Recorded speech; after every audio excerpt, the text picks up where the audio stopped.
in the second Global Education and Skills Conclave. This has been a 3 day conference, and today we are in the second day. And till now, we have had a host of academicians and bureaucrats talking about the direction education is taking in India. What are the drivers in that direction education is moving, especially in a post pandemic world?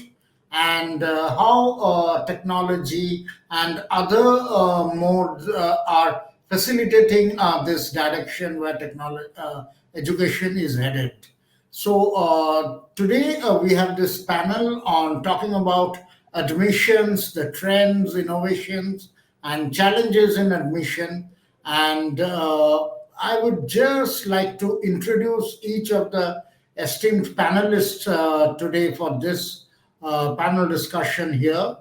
So first we have uh, Devinder Narain. He is the Director Strategy of Shobhit University here. Next, we have Dr. Sandhir Sharma, Professor and Dean of Chitkara Business School. We have Dr. Indu Rao, who is the Director ASC, VIT University, Vellore. We have Dr. Shauli Mukherjee, Director School of Education and Dean of Student Affairs at Adamas University. And we have Dr. S. Prakash, Director Research, SNS Group of Institutions. So a warm welcome to all of you. And just to set a brief context, last 1.5 years during the pandemic, the world has never been the same again, and particularly education, as we have seen, has never been the same again. So the biggest impact has been education from a physical mode, largely moving into this virtual mode. And admissions, as we know, and especially even for higher education, is a very critical aspect of this education process. And what we have seen is this admissions process also moving to gradually to a virtual mode. So, what we would like to discuss today are some of the aspects and challenges in this virtual admissions process.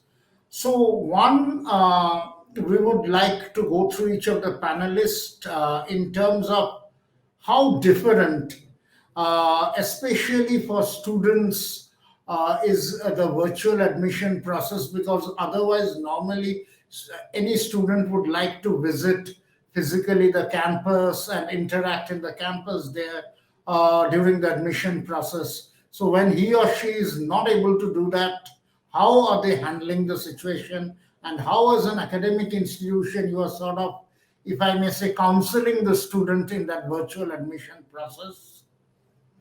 Uh, uh, a little a corollary of that is for many of the colleges and universities, that physical campus were acting as a sort of branding exercise for them. So when that avenue is sort of closed for the time being, how are institutions managing that? Globally, even since this pandemic is across the globe, virtual admission process has been there globally. So, what are some of those best practices that Indian institutions can sort of replicate here? Uh, then I would like to know specifically, each of you have seen any decline in registration or in under this virtual admission process. And last but not the least, I'd like to ask one important aspect, which is all the school leaving exams we know across all the boards, the central boards and the state boards, the assessments were done virtually. And there were a lot of, if I may say, controversies or confusion, rather better, regarding the quality of the assessment. So, how did that assessment exercise impact the admission process? So, I will start with Devinder Narain first, and my question would be, this entire virtual admission process, as an academic institution, what were the challenges from shifting to a physical to a virtual admission mode? And as an institute, how did you look to mitigate those challenges? Over to you, Devinder and Narain. Thank you very much, Mr. Rajneesh. Uh, I try to be very honest with you. In fact, with the panel, we have two universities, and both the universities were in basically in the rural belt of the country. And uh, talking on a virtual platform like these kind of webinars, I always think that now we are in academics also we are living in two worlds. One is a virtual world, other one is a physical. So if you talk about, and everybody will agree to that, that in a rural belt, still the parents, the student, they are more interested to interact the university or college physically. When this admission process started, it was really tough to organize online counseling. It was really tough to interacting with the student. It is really tough to interacting with the parents. And slowly and gradually, as the things are becoming little bit normalized in terms of just for sake of saying normal, uh, in our area, in our university, both the university, people and students, I mean the parents and students, both are preferring to come to the campus. Now, again, there is a divide. If I talk about the parents and especially the parents from the cities, like if I talk about Meerut as a city, yes, there are few parents who are ready to talk virtually. They are ready to have interaction virtually. Uh, for them, it is a little bit normal. But yes, when as soon as we enter into the rural belt, when we talk about the people who are from the agriculture background, hardly maybe 10 or 15 kilometers from the city, it is really tough to convince them on that we will organize, we will arrange a virtual meet or virtual counseling for your kids. It's not that we are not doing virtual counseling. We are doing a lot of virtual counseling in the region and beyond that region. But yes, locally we are facing problem. It is really tough for us to convince to make them convinced that yes, the things can be done virtually, because still, I mean, it is like that. It's like shopping. I mean, I'm sorry using this word. Like shopping for through a e-portal, or shopping through going to a mall or going to a shop and then feel the fabric of the cloth. So for rural belt people, still it is that they should go to the university, they should talk to the teachers, they talk to they visit the lab, they see the infrastructure, and they try to convince themselves yes, they are at the right place. So for me, yes, it is such belt. I think even yeah, it is easy only for the people. Suppose my student sitting in Kerala, or my student sitting in Assam, or my colleague sitting in Kolkata. Yes, for them it is comfortable, because now they don't need to travel from so far to the campus in the initial stage. They talk virtually. They have video conference counseling. They see the university clips, and based on them, once they make their mind, then they decide, okay, yes, we are final now. Then we will visit to the campus, and they'll take decision further on that. This is my say on this. Thank you very much. Thanks, Mr. Narain, and we'll come back to you. I'll come to you, Dr. Sanjay Sharma now. In your experience, how different was the virtual admissions process from the physical one, and what were the challenges that you faced? Uh, First of all, thank you very much, Rajneesh, for giving this opportunity to speak on such a relevant and I'll say the latest topic. And good afternoon to all co-panelists and everybody. A lot of compliments and to all the organizers for such a great conference. I'll come back to the question now. Devinder ji mentioned it very rightly. Now there are two words. One is the physical word, and another is the virtual word. I think the entire challenge was that we were not conditioned, and we never anticipated that such kind of situation will arise. Because as my co-panelist said, that these are the two words. I strongly believe the basics remain same, but yes, what is the what is the challenge? The challenge is basically that we never anticipated that we will fall into a situation where we'll not be able to go to a campus, we'll not be able to feel the brand that we have perceived in our mind as a parent, or as a student, will not be able to feel or experience that kind of feeling from a physical visit to a campus. We never thought that way, but it eventually happened. So that was a surprise. So as per my understanding, that we were conditioned that way, that we never thought that we'll have a virtual counseling or virtual admission process, and then we will take up a admission in higher education programs in different institutions. So that feel factor was missing. Another second important challenge was the trust. So virtually everything looks good. We look at the creatives nowadays. Trust me, all the creatives, everything is looking so fancy and so graceful that when you go and look at that physically, or you feel it physically, you find it really different. So that was another important point, that the parents and students, they had to build that trust in this entire virtual process, that whatever they are passing through in that process of admission, is it real? So that was the question they have, and probably that is the one reason. That is another reason, in fact, the second reason, that the entire confusion or this dilemma, we as an institution, and they as the students and the parents, they faced. But I think my co-panelists will also agree that the virtual world is not something new to this entire century. I mean, we have been virtual even in the past. But the only thing is, now the pandemic, the start of this transit, the start of this new shift from physical to virtual space, was not in a good note. It started through a pandemic. So if we go back to last decade, or 10 to 15 years before, we would realize that this virtual world was there already.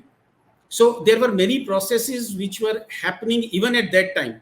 The only thing is that at that time we had an alternate to go physically, and it was kind of a look and feel experience that we had for the campuses and the programs. We were meeting the faculty, we were going to the campuses, and we were taking the decisions.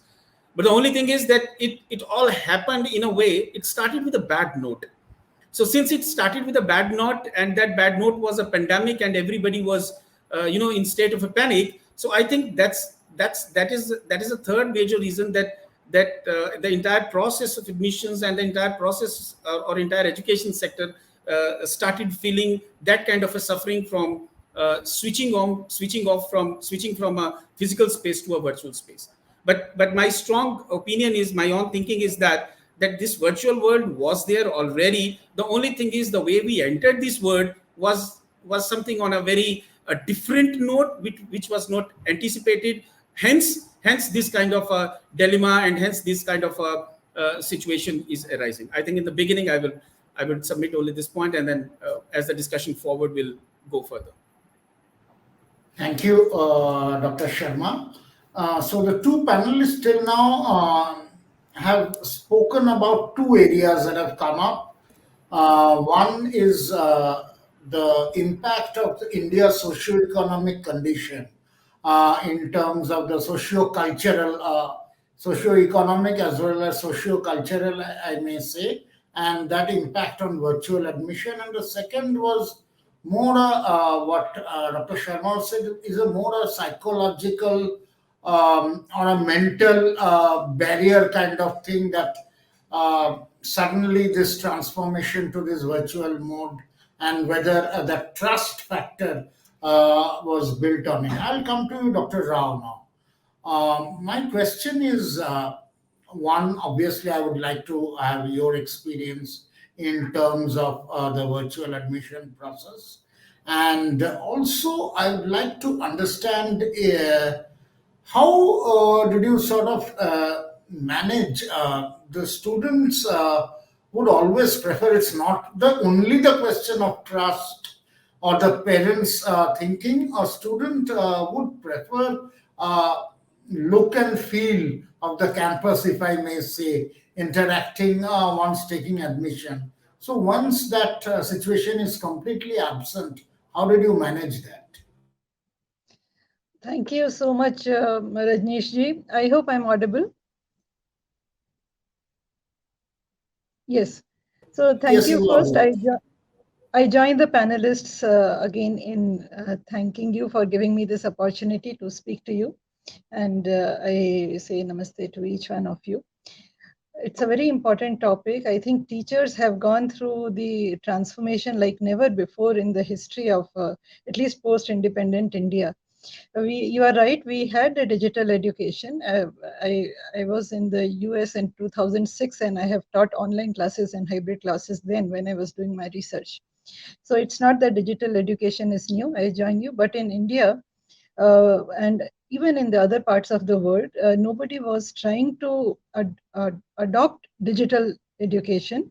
And although technology was there, we were not ready to use it. We thought it will be very difficult. It will be something um, which, it's hard to bring about change. So there will be a lot of resistance and things like that. My belief is that this sometimes there is some blessing in disguise. And yes, there was adversity, there was a pandemic, there were, in fact, in our institution also, some of our colleagues have also died during COVID. So a lot of parents, children, students, and they faced this trauma of going through the pain of pandemic. But on the other side, all the teachers and institutions, they adopted technology under pressure. And it is remarkable that the way everybody has adapted to this new system of teaching and learning. Most of us have been able to do very well online because teachers did not take time to learn how to teach online, how to do assessment online, how to do evaluation online. Even proctoring and counseling is being done online.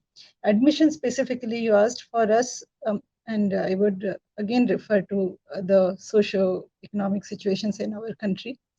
We have a diversity.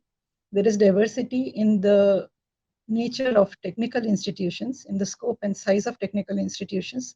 There is also diversity in the background of students. And VIT, I come from an institution of eminence, so we have a very good technology backup. So we were able to conduct the admission test VITI, as it is called, even before they announced the cancellation of CBSE 12th exams. And that proved like it was very useful for us, because when they canceled the 12th exams, and just some time back we had conducted VITI, so we had at least some reference point to take admission, and we had a large pool of applicants. We also had a system we had established last year for admission, because 2 rounds of admission cycle has happened during the pandemic alone. In fact, first year, the new students have not seen the campus. We have a 350-acre plus beautiful campus, and we also feel the pain that our students don't get to see the campus, don't get to enjoy the campus. As you said, yes, campus is a method of branding the institution as well. But here I would like to point out a difference. See, there are, as I said, uh, that there are different kinds of institutions. There are some institutions which have very good campus, but maybe the campus itself is a brand for selling. But there are some institutions which have very good campus, but also very good teaching, research, value systems, and the connect between teachers and students. So I think for the institutions which have had emphasis on having very good teaching and research, because when the teachers are doing research, and ours is in terms of research and innovation, it is ranked #1 even by the government of India, then what happens is, even when the teachers teach online, they are able to impart some knowledge which is new, which is relevant, and if they are very good in teaching, they are able to establish a connect with the students, even though it is online.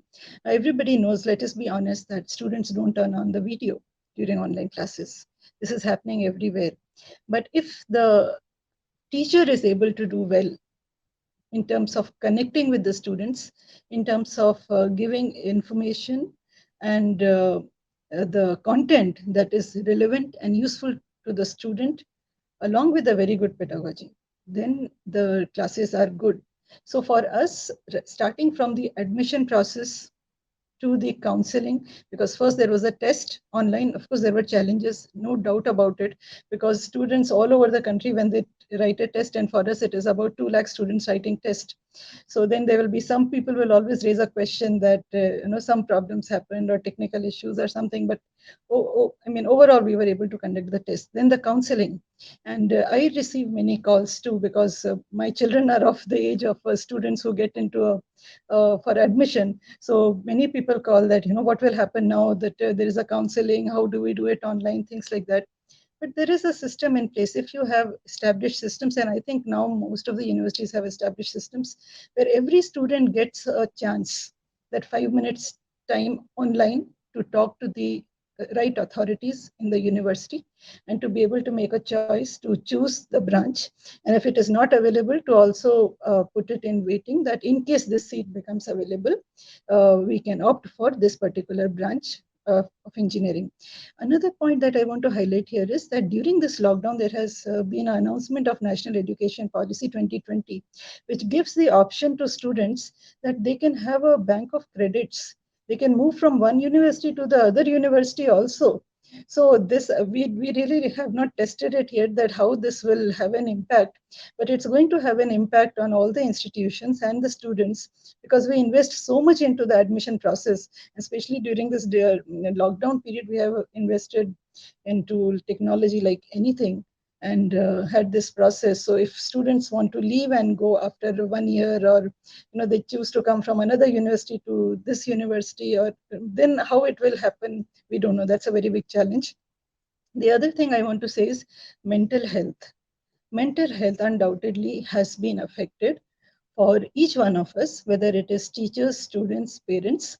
And for students, let us accept, we all have kids at home. It is very difficult to continue to study from home online without meeting your friends or without being physically on campus. They need some play, they need some, like we have more than 200 clubs and committees. So you can imagine how vibrant our campus was when it was not a lockdown. Our, the cultural festival is so famous, so popular. It is like, you can imagine, we have 50,000 students on campus, and the way all those things have gone. So we really feel the pain of not having the students on campus, that young boys and girls, and who are so smart, so active, and do so many different activities on the campus. We do feel the pain of it. But overall, I think we would, when we actually went into lockdown, we would not have expected how much nicely we can sail through this.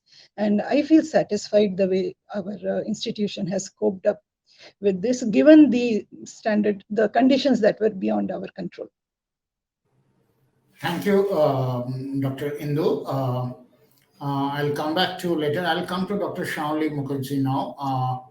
My question, again, I'd like to, one, have your experience in the virtual admission process.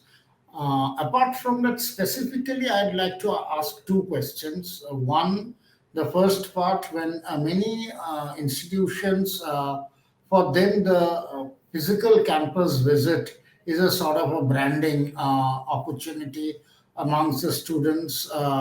So, how that situation you have tackled in the current situation? And second is, have you seen a direct decline in the number of admissions, probably because of the virtual process?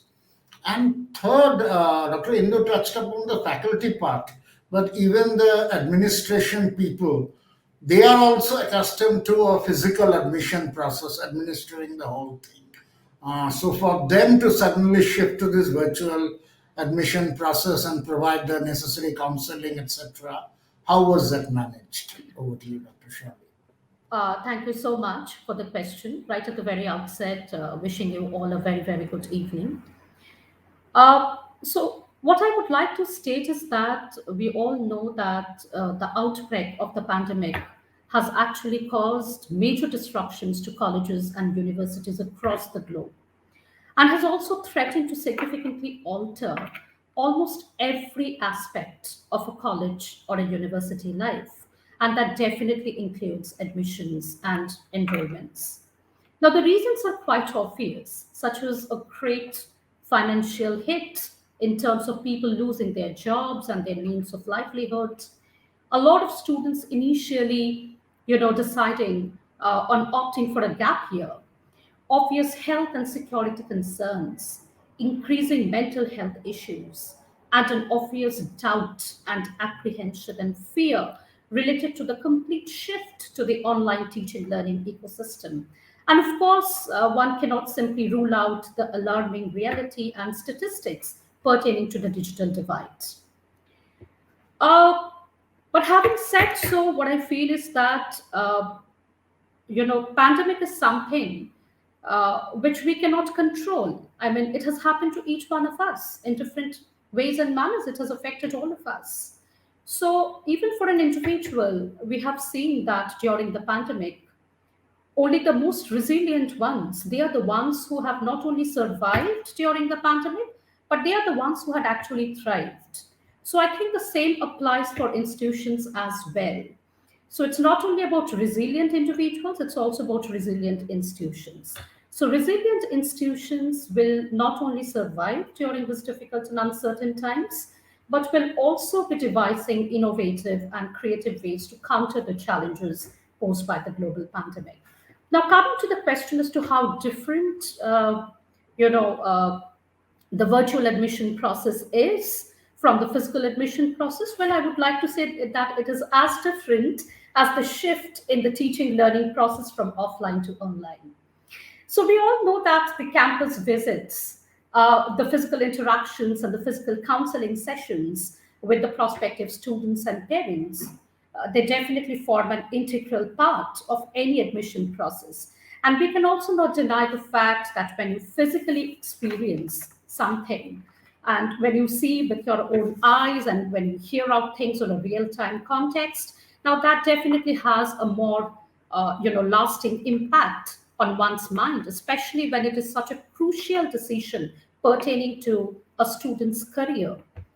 And when the students are standing at the threshold of beginning their next vital innings of their life. So, from the institutional point of view as well, it adds more to your credibility and at the same time goes a long way towards creating a positive brand image in terms of how you approach the entire situation, deal with the numerous queries and concerns of the parents and the students, and ultimately develop that rapport or bond or connect even before the student has actually officially become a part of your institution. Now, having said so, if you consider the case of the, as I have been telling you, that the case of the initial shift to online teaching learning ecosystem, there has been a lot of apprehensions, fears, and confusions and concerns. But once into the system, we all have realized the enormous and potential benefits of properly technology embedded teaching learning system. So the same applies here as well. So we have to continuously explore the advantages and benefits embedded in the virtual admission process, enabled and backed up by the recent advancements in the field of technology. So we have to remain positive and we have to explore the benefits and potential advantages. Thank you. I'll come to you, Dr. Prakash, now. One, other than your own experience at SNS group of institutions, how some of the one of the panelists mentioned this this pandemic is a global one, and we have seen the institutions across the globe in different geographies have seen this situation. So, how are regarding admission some of the best practices that can be replicated in the Indian conditions, and what were your own experience at your institute?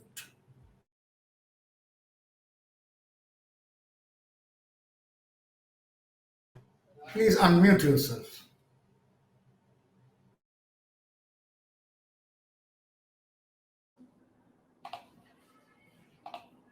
See, my side is, Yes, now you can go ahead. yeah, Now it's fine. yeah. See, good afternoon to Ananda.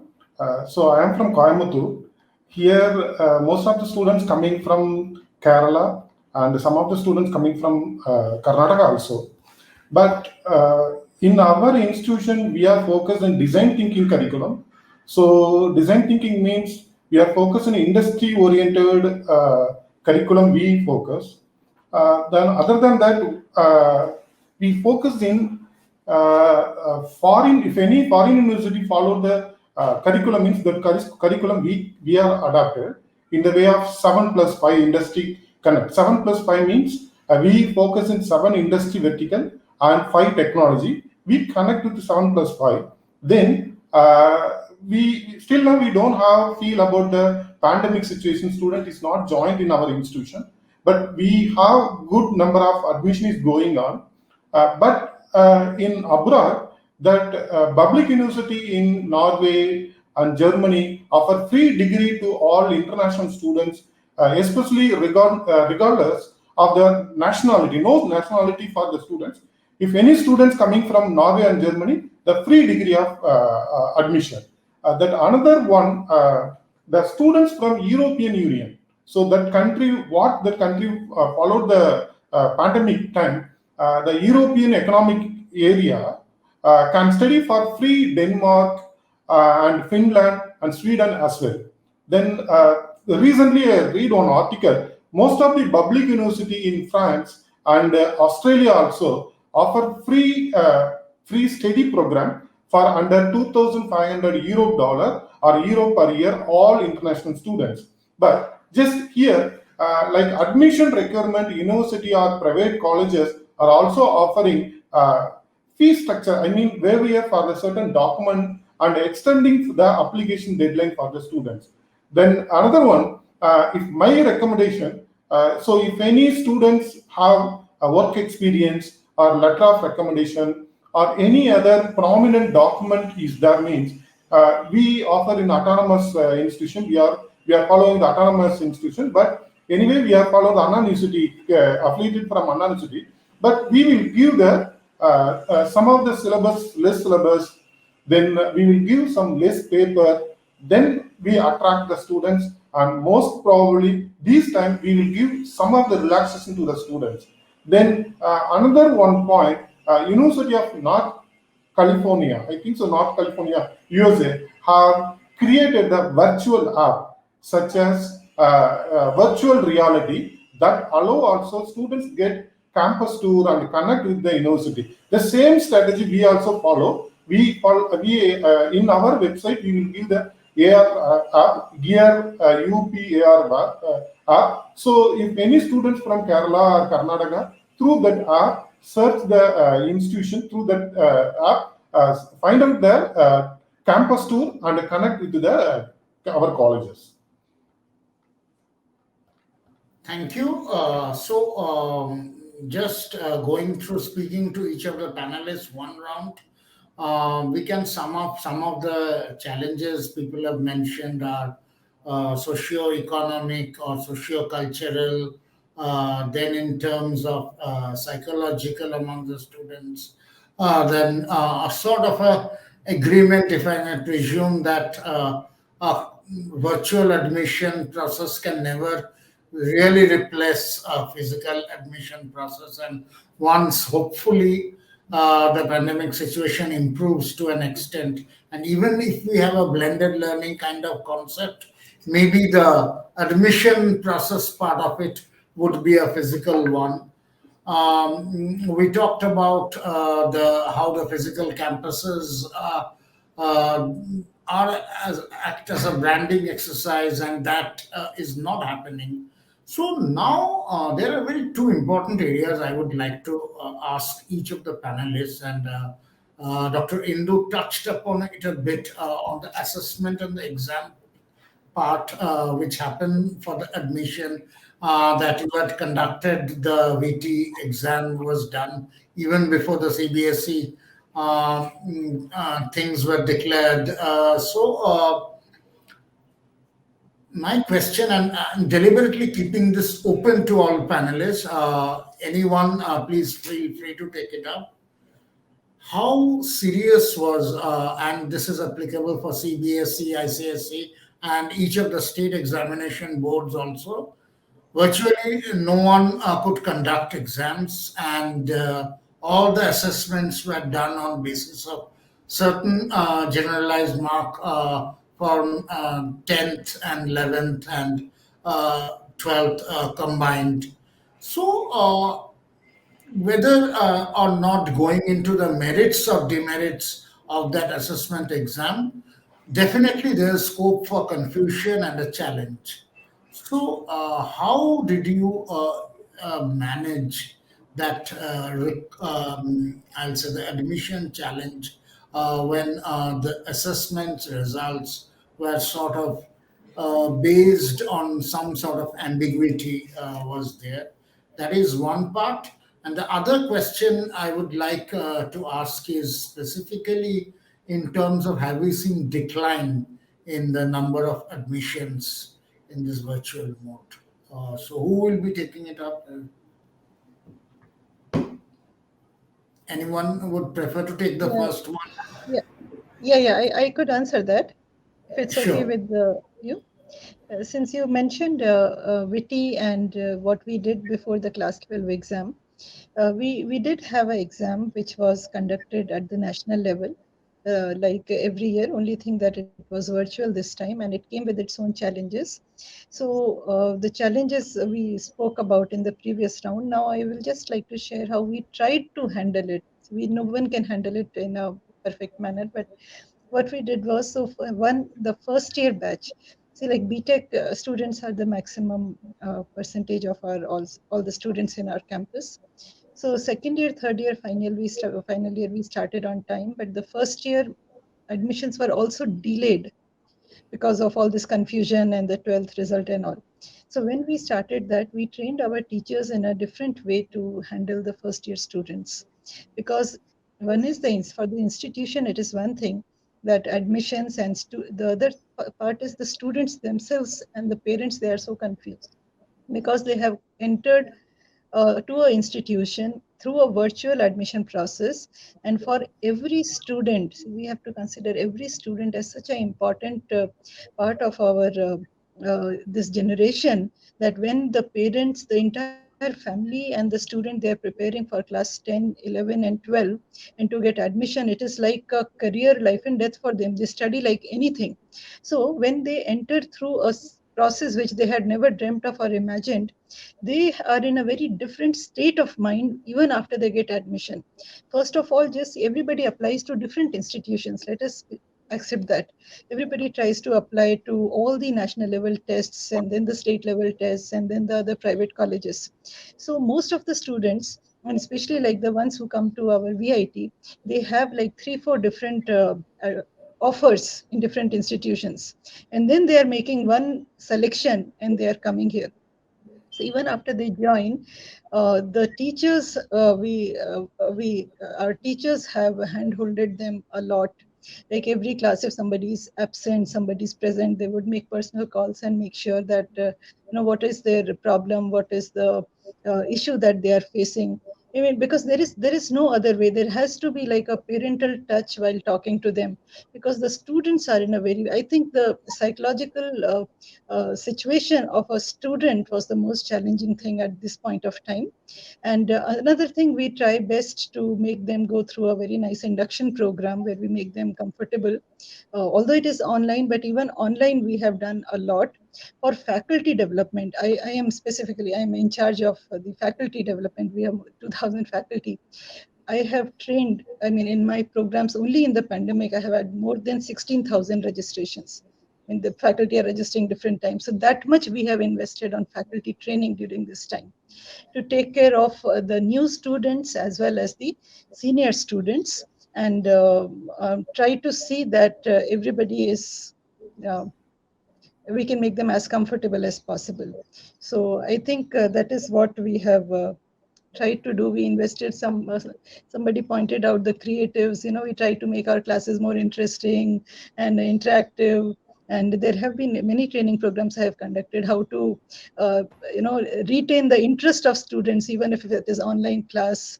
Then we have done a lot on our website. So because now they are reaching out to digital content, we have developed digital content and videos and presentations, and a lot we have done through, we have a VIT online studio also.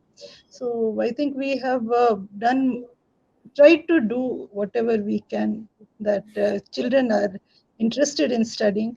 Of course, there is no substitute to, especially the labs and programs. So like computer IT students, the computer is the in thing these days.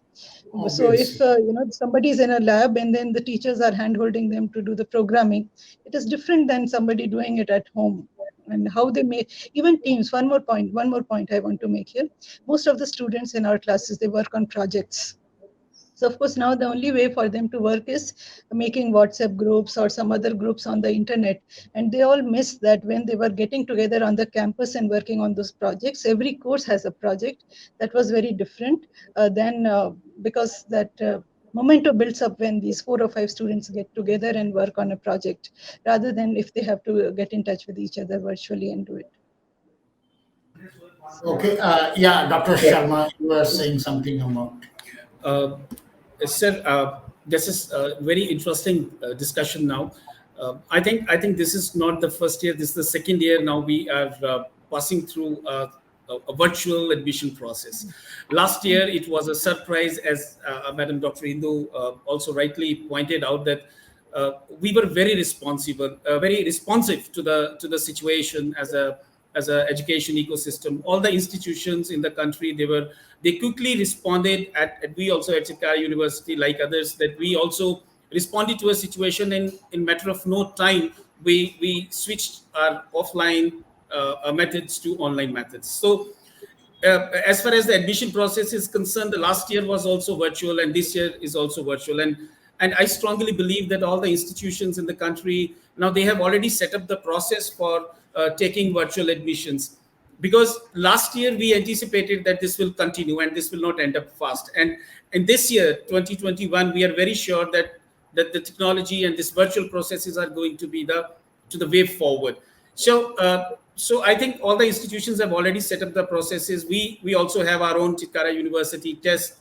The students pass through the test. They are counseled online through when the admission is happening. So there are mentors at that time. So they pass through group discussions, personal interviews, and then they get their admission. As Rajneesh just said that the students who have not given their 10+2 examination, but they got the scores and now they are into their higher education. So my personal thinking here is that they have already passed through the continuous assessment in their schooling. So in 1 year time in 10+2, so they were continuously assessed throughout the year. So and when they took admission in the higher education space, they were again tested. So I think so that situation of getting talent into the to the higher education programs is still intact. So the only thing is that since it was virtual, so it came with a different kind of a feeling, because it was happening physically earlier, but now it is happening virtually. As I strongly feel that there are 4 different dimensions, that if institutions take care of those 4 dimensions, I don't see any possibility of decline in the admission process or handling this virtual admission in the coming years. I think all the panelists will agree that arguably the single greatest critic of higher education has been that the graduates are not work ready, are not industry ready. Be there is a pandemic, be there a pandemic, be there is no pandemic, this critic is still there. So at a time when return on investment is being debated more seriously than ever before, universities, those clearly, or the institutions, those clearly articulate and deliver the value proposition of work readiness or industry readiness for graduates, will stand out to both prospective students and to the employers hiring them from other end. So the only thing is, as my co-panelist said, that long-term projects, internships. These two things help the students gaining right kind of experience, even being on a virtual space, and industry recognized credentials along with their degrees. So many of our institutions, those who are eminent institutions at top, so the students are getting degrees along with the industry credentials. Second important point is that since higher education marketing has long been an increasingly a critical function for meeting enrollment goals for all the universities, and trust me, it is going to be harder and more complicated in the years to come. So one clear strategy for all the institutions for differentiation will be providing more prospective students with opportunities to experience the brand of a university, or experience that particular brand which they believe in, be it any university of the country. Earlier, some of this could be done through campus visits, but now I'm talking about the old days. So we may provide high school students with the online short courses as a way of experiencing the value of a university's education. Then it will become one of the highest yield strategies of all time to bring best talent to higher education space. I think this is another important thing that we can do. And third, and the third and important thing which I understand that online education is to some aspect is no longer a nice to have. It's not just reserved now for a few online graduate programs for working adults. Now it's open for all, and it should not just be thought of as a temporary contingency planning for this academic year alone, or for, let's say, for the next academic year alone. It's now core to the strategy of any 2-year master's program, 3-year or 4-year program, and for the residential institutions that has ambition to remain relevant, diversify revenue, and grow. So as a result, I think the online education the institution can provide, or the institution provides, must achieve a quality worthy of the brand of the university. So I think the world-class online mentoring and advising is contributing a lot to this entire virtual higher education space. So so far, there are many institutions, those who are working on that, and as early the more of the institutions are into it, I think this even we can win over this situation of switching on to a virtual space also. But one thing is for sure, that technology is going to stay, and we have already learned how to live with it, and will continue to grow with the growth of the technology in the coming times. Thank you very much. Sure, thanks a lot. I'll come to you, Dr. Shauli. Yes. Along with the answer to that, I'll just like to add one more part.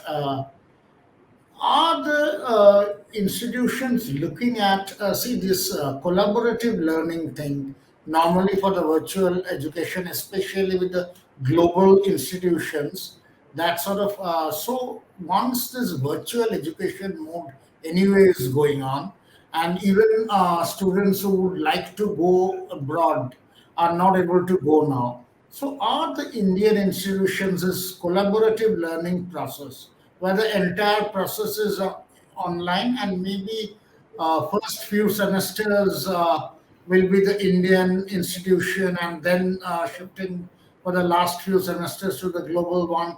Is that a possibility or avenue that people are exploring now, Dr. Shani? So I would just like to add to what my co-panelist had just touched upon.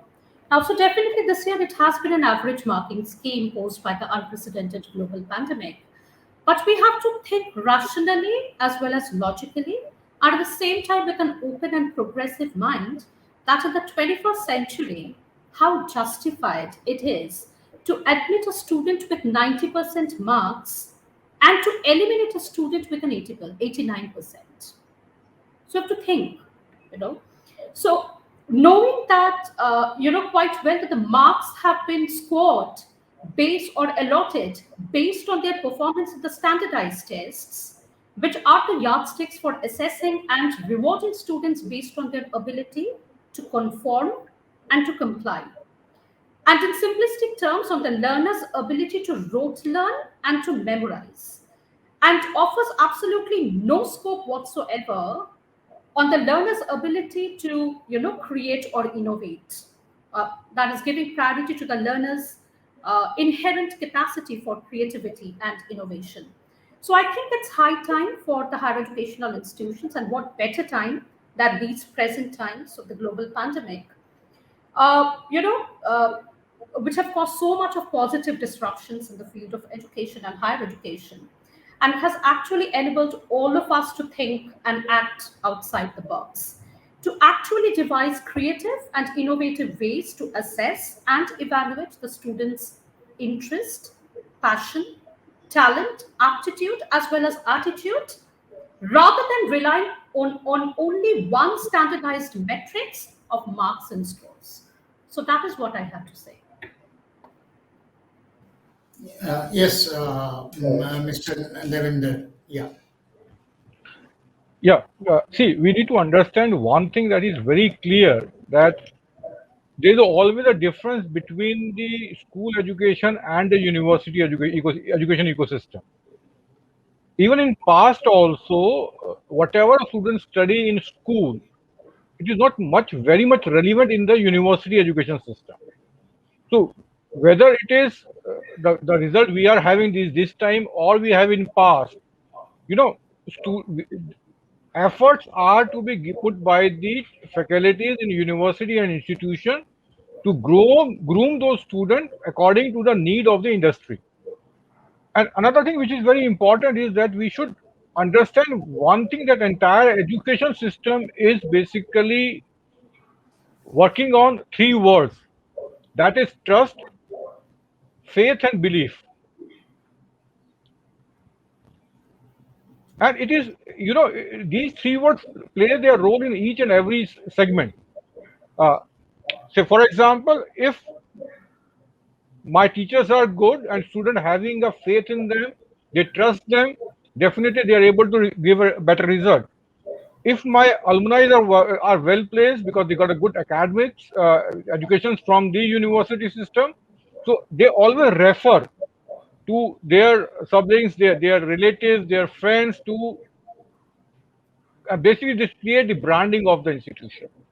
You know, so it is always. And if I talk about the counseling system, if you go back around 15 years back, when we have a common counseling system, especially in engineering and management, when the counseling been state-wise, and all the students, kids from the different part of the state come to one particular college and attend the counseling, physical counseling.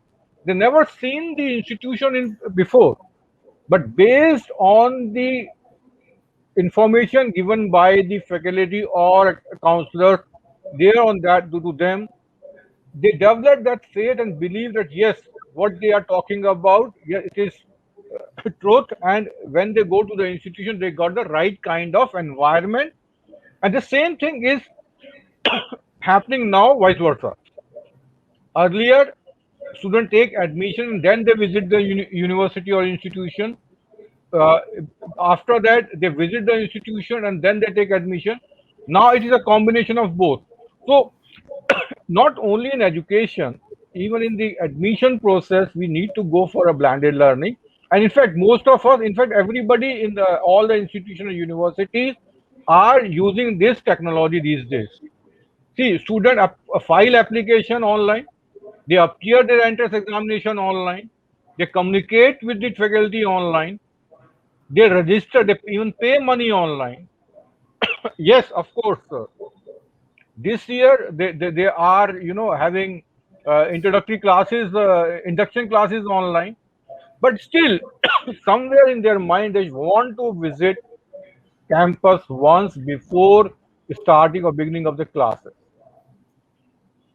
So this is something which and as I told you in my initially also, the area I belong to, even every institution who are in the outskirts of a big city, uh, they always find that local always prefer to visit the campus. To they meet the faculty, they want to see the lab, they want to talk to the teacher, they want to understand the syllabi, and then they take this in on their admission. So for me, it is very important that institution or university should have that trust, belief, and faith. Only then all these things go together. Thank you. Sir, may I add one point, sir? Yes, sir. Yes, sir. Yes, sir. Sir, Dr. Prakash, you are saying something. yes, sir. Each year, the higher education sector faces new challenges when admitting the students. So, the students' expectation from high, then the most of the students is seen as digital first experience, then changing the students' behavior also, then delay in decision making, then rapid shift in technology, sir. This year, the university again need to content which change the admission process in light of the impact of COVID-19 on the school year. So what I'm trying to change inform to all the panelists, in order to respond to the ever changing environment, the most successful university will choose operation and fully digitalized and responsive to meet the student demand, then ready for the each and every interaction with the students.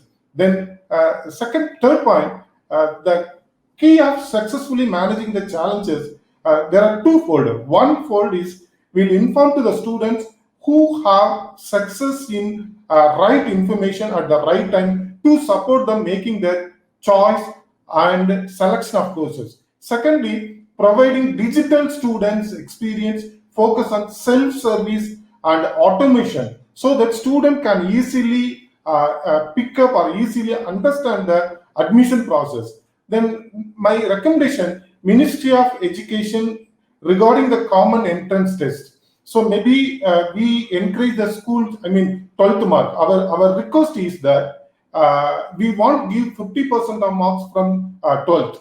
The remaining 50%, why? Because 50% we take from 12th means 12th is a very crucial part. So we take 50%. Remaining 50% of college and university conduct their own entrance test. Then why we conduct own entrance test means directly we will give the UG, BE, BTech or any arts and science courses. Apart from that, whether the students willing to join integrated courses, master program, directly join the MSc or MTech, the integrated program can join after passing class 12th and clear the university entrance or private institution entrance exam, planning to grant provisional admission. So we want some Ministry of Education or Ministry of, central government provide these type of structure means we know the student strength. Then we have law, engineering colleges and law colleges. So except for law and architecture, we use holistic admission procedure. So holistic means the candidate responds on online application form and home-based artificial intelligence enabled. The remote invigilation entrance test. Without faculty, the students write the exam within the home. That means it's through support of artificial intelligence. Then using the holistic process, we are able to measure whether the students will be fit for the program or not, will fit for the course or not. The last point, so here I mentioned, I also think the students should have the opinion to give the specific exam if they want. So 12th mark is less or university exam, university entrance mark is less means whether the students need a specific exam means we will give the special exam to the student, especially this year. This is the second year. This is the second year of pandemic situation. So this is especially for students who want to pursue higher studies on abroad or select the good colleges. Why? Because in SNS we offer design thinking, innovation technology. What do you mean innovation technology means? 5 innovation technology, 7 innovation industry vertical. So 5 innovation technology means whether the student joined our engineering or arts and science, this is a common to all the colleges. 5 innovation technology means it's data science, artificial intelligence, machine learning. The second one IoT, third one robotics and automation, fourth one AR, VR, MR and gaming, then last one addictive manufacturing. That means everything is an innovation technology. So students get to solve industrial problem using emerging area. There are 7 innovation industry vertical. So smart city, healthcare, agri and food technology, automobile, aerospace, retail, and power and energy. See, whether we will give to the module to the students, student take this course. So why? Because I suggest to the 7+5 means students have some mark in 12. Some of the mark from we conduct some entrance test. Altogether, students understand the syllabus. Then only the student pick up from the courses. Or otherwise, the students like this worst. Here, last 1 point, sir.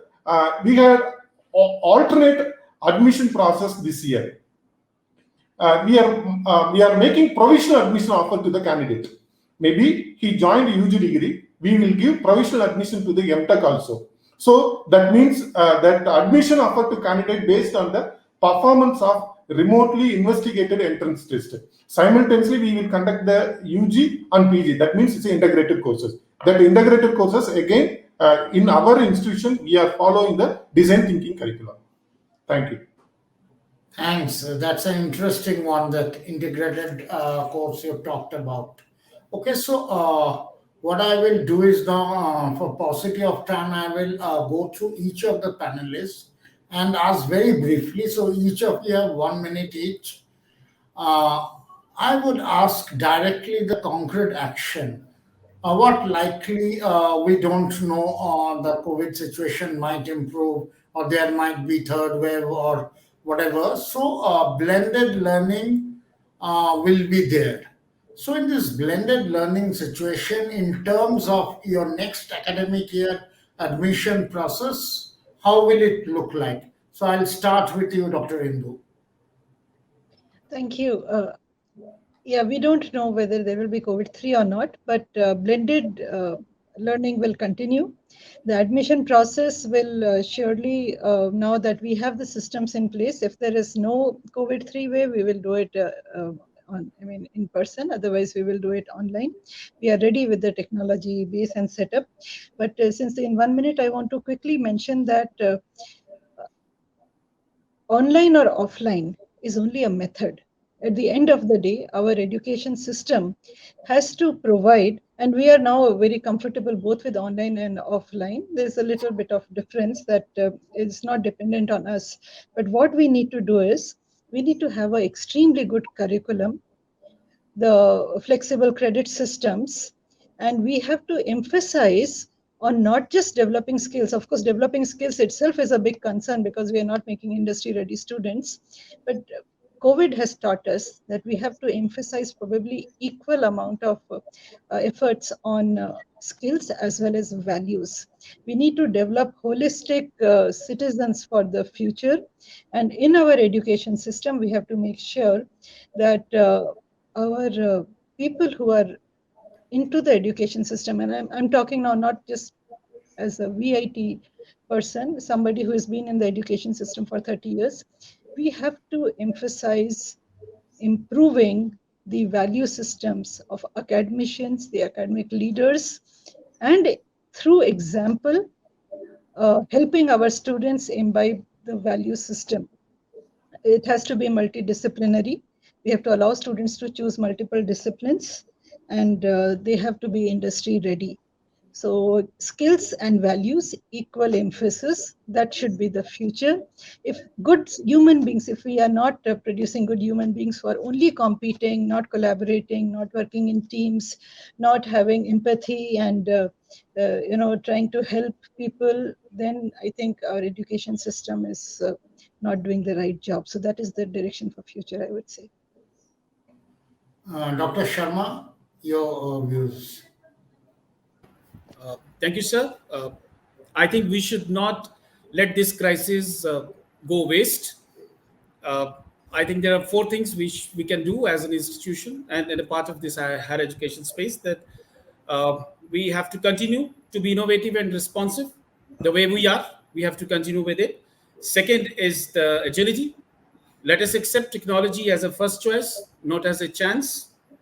Third, student learning experience should remain focused. as Dr. Indu said, relevant curriculum will be the way forward for the better students' learning experience. And fourth, and the most important, is the faculty, because faculty will remain the core of everything that we plan in the future. So let's empower our faculty members.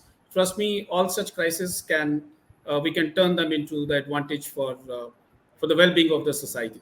Thank you very much. Thank you. Dr. Shauli. Yes. So, as rightly pointed out by my previous co-panelists, that we should not let any crisis go waste. So, each and every crisis, they come with a lot of learning opportunities. Depends on one's individual perspective, whether we look at it from the point of view of a problem or an opportunity, whether it's going to make us turn better or bitter, victor or victim. So, the choice is always with us. Coming to the education system, yes, the pandemic has brought about a lot of positive disruptions in the field of education. So we cannot deny that. And we have all been pushed to a certain place where we do not have any other option apart from thinking and acting outside the box. So let this continue. And with this positive mindset, and with the advent of technological innovations, which we have all been a part of, where we have seen the faculty members have really upskilled themselves and they have really learned a lot of skills. Not only that, they have been up for a lot of challenges, a lot of creativity and innovation. All these positivities should remain and we should hope for the best. Mr. Devinder.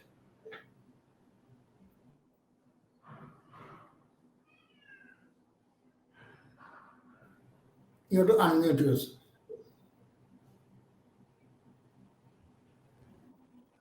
Yeah, Dr. Mukherjee rightly said that any tough situation always give an opportunity to learn or something new. And this particular pandemic, gave an opportunity to do things which may or we may not able to do it in another 10 years time. I mean, each and every institution switched to online education, maybe some in few days, some in few weeks, some in few months. And interesting part is, it's our own personal experience. It is not only the faculty, even the students cooperated very well. They understand the situation and they come up with, I mean, it's not only about a university student, even the school kids. Second thing is that we are lucky enough that, I mean, it is a coincidence that we got a new education policy at this juncture of time. And I have a firm belief that if, I should remove this word if, national education policy implemented thoroughly, then in future we are not going to face such kind of problems in education system, because it's already been declared that blended learning we are talking about, multilingual we are talking about, collaboration we are talking about. And it is not only between the industry and academia, it is between the institution versus another institution, university with and another university. In fact, one of the page form, I told this thing very clearly. It is now the time that a university should not play a role of an academic institution, but a university should play a role of a bridge between school education and industry. That skill learning, skill teaching, it should not go to the small shops, but it is a responsibility to be given to the all the university across country, that because we have infrastructure, we have facilities, we have faculty. So why not we should able to do what our industry is looking forward for? We have such a beautiful team of teachers and faculties who can do a lot of research. Only thing is an opportunity is to be needed.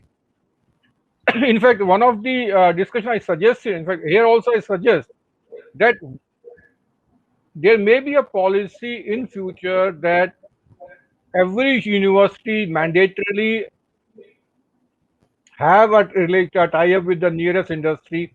And if a new industry is supposed to come in a town or a city or somewhere, then there should be a institute, so that together they can work, do a betterment of the country.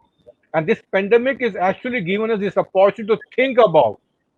Have you ever thought that we, for six people from a different part of the country, sitting together and discussing such a beautiful thing? So this is happening just because of this pandemic, and we are.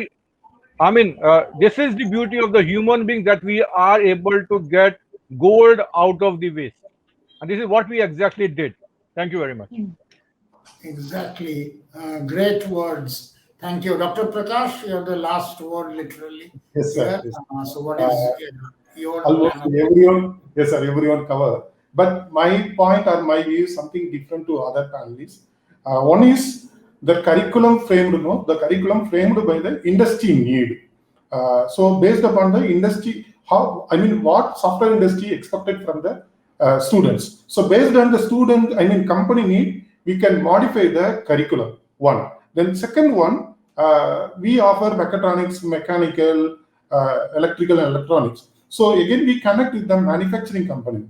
Then, so both are job oriented. Second part, one more domain is there, is an entrepreneur. So in NEP, so whether the students after completing the UG degree, whether the student joined any company or he become an entrepreneur. So we will give us some startup related curriculum, some entrepreneur related curriculum. So the students learn, maybe is offline or online. We will encourage the students, is not a job seeker, is a job provider. So this is the second point. And third point, we are not focused in the placement, we are focused in the skill development curriculum to the students. So maybe the students is a technical, is a technocrat or is a arts and science background. We will give them some entrepreneur related and startup related curriculum to the students. Maybe we talk about blended collaboration, industry connect. So many topics we will discuss. But finally, we are talk about betterment of the students. The students settle, then only the society also go to the next level. So this is our aim. So once the student joined our institution, 4 years he spend lot of money. After completing the degree, no job means is a very, very big issue, especially across India. Even nowadays, engineering charming is come down. So here I mention only one point. All the institution reframing the syllabus or curriculum. What really industry expected from the engineering graduate. So likewise, we can change. Thank you. Welcome. That would conclude our panel discussion. I would like to thank all the panelists for a very insightful discussion, and we had more than 500 audience watching this, representing different academic institutions. And as Mr. Narain rightly said, this gives an opportunity from across this diverse and vast country, people attending, and I'm sure some of the insights that came out, and more academic institutions will be looking at replicating those. And I'm sure gradually NEP also we talked about. And again, like Mr. Narain said, I would not use the word if. A successful implementation of NEP would take care of some of the issues that and the challenges that we discussed here. And end of the day, we all hope that the COVID situation normalizes, so that though some form of virtual education might remain in a blended learning, the majority part of it, including the admission process, becomes physical once more. So thanks a lot to all the panelists. It's great on the part of APAC News Network. We were quite obliged to have your insights here at the APAC second Global Education and Skills Conclave. Thank you, good evening, and have a great day. Thank you. Thank you so much. Thank you.